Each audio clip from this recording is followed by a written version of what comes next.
Using would in spoken English. Certainly. I'd be happy to explain how to use the word would in spoken English. Firstly, would is a modal verb that is commonly used in English to indicate a past habit or a hypothetical situation. Here are some examples of how it is used in conversation. Past habit. When I was younger, I would always play soccer with my friends after school.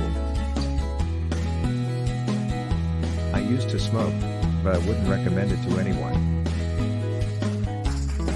Hypothetical situation.